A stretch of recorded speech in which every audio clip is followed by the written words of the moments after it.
So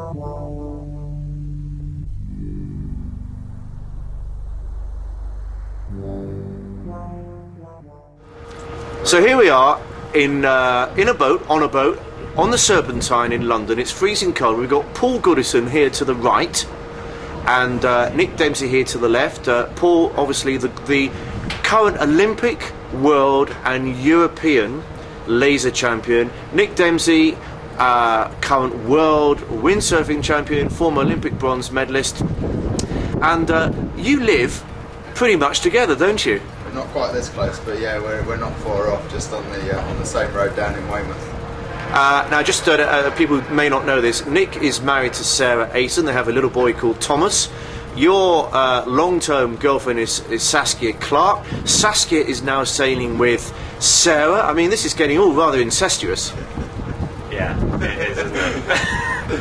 Yeah, but no, it's quite good. We all live quite close together, and we all know each other well, and it's quite nice. Bit of banter between us all, but it's good for morale. It's a hell of a road you live on. What's the nickname of the place where you live? Whitehead Drive?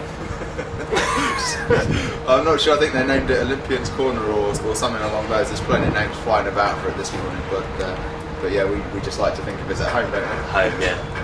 And there was a time, I think you've moved, haven't you? But there was a stage where you opened your curtains in the morning, Paul. What was the first thing you saw? Oh, we were looking directly across into Nick's bedroom, so yeah, we managed to get around the corner, so we don't quite get that view every morning. He must have seen a few sights. Yeah, but likewise, it must have been the same for Nick, to be fair. Nick? Oh yeah, it was alright when Paul was away, but no, it's no good when he was at home. So, Nick, obviously you just missed out on a medal in Beijing, in Qingdao, and obviously that was a big disappointment for you, but you have had a hell of a 12 months since then, haven't you? Perhaps you'd like to quickly talk us through it.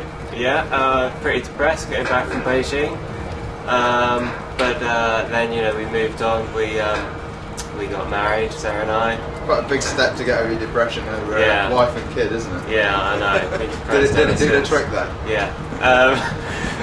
Got married, had Thomas, won the World Championships, got a new sponsor, Volvo. Got rid of his neighbours.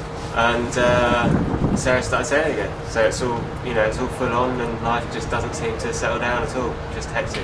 Meanwhile, Paul, you've obviously you've bordering on greedy now because you're winning everything. But you were just telling me before we started this interview, you're a huge Sheffield United fan.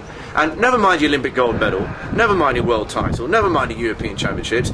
Just relate to Sportsvibe viewers your absolute dream of a day you had. I think probably the best thing for me about winning the Olympic medal while I was out in China was the reception I got when I came home to the beloved Bramall Lane to do a lap of honour on there. Not only getting clapped by the Cardiff fans, but getting your name sung by the Blades fan. That's pretty special. And you wore a shirt. Tell us about the shirt. Oh no, I did milk it a little bit more than I maybe should have done. After doing my lap of honour, I got in front of the cop where I used to sit as a nipper and strip my jacket off for my Sheffield United shirt with #1 Goodison on the back in gold, and that went down a tree, I think. You did milk it a bit, and there's more. What happened? Did you not lead the teams out? Oh yeah, no, I got the pleasure of leading the teams out and did a couple of keep-me-ups in the centre spot before kick-off. It's probably the most I've ever done, so it's a bit of a relief. How many did you manage to do? Double figures at least. Double figures. Do you think the footballers were suitably impressed? I think they were more too busy looking at the crowd waiting for the game to kick off. I think I was a little bit in the background, really. 15? I mean, that's probably more than most of the Sheffield United players can do, isn't it? No comment.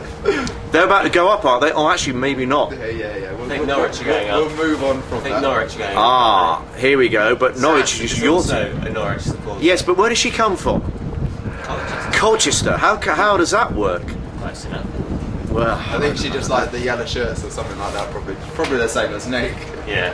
Fantastic. Now, on a serious note, British sailing continues to rule the waves, and guess what? After dominating in Sydney and Athens and Beijing, the rest of the world must be feeling suicidal now, because we're the next Olympics. Obviously London, but in your case, Weymouth. Where do you live? Weymouth. You're practicing on the Olympic course every single day. How good is that? Yeah, it's pretty good. I think the other teams are getting quite annoyed now because the Brits are doing quite well. I think someone said the French sailing team have got a new psychologist, and their new team motto is the British. Oh, it must have taken a long time to sort of figure that one. Perhaps said with a slight accent. Yeah, they're British. Yeah, I think it's really important though. Although we have got a home games in Weymouth, it's not to be complacent. It's not going to be easy, and I think as soon as we start thinking it is going to be easy, then we're going to start losing out. So I think really critical we really keep focused and really keep plugging away.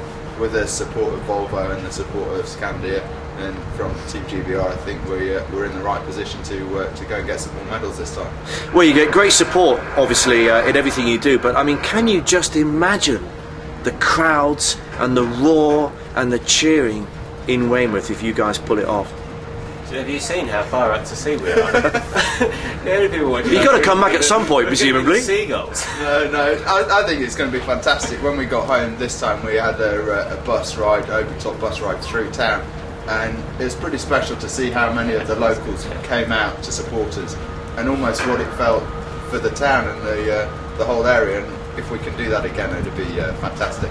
Yeah, I mean, you guys must have an advantage, I guess. Yeah, definitely. You know, with sailing, it's all about experience and sailing on the water. It's you know, the more sailing we can do in Weymouth, the better, and we're in a better position to do that than anyone else. Now, listen, do you guys manage to get out and sort of get away from your partners and have a bit of a boys' night every so often?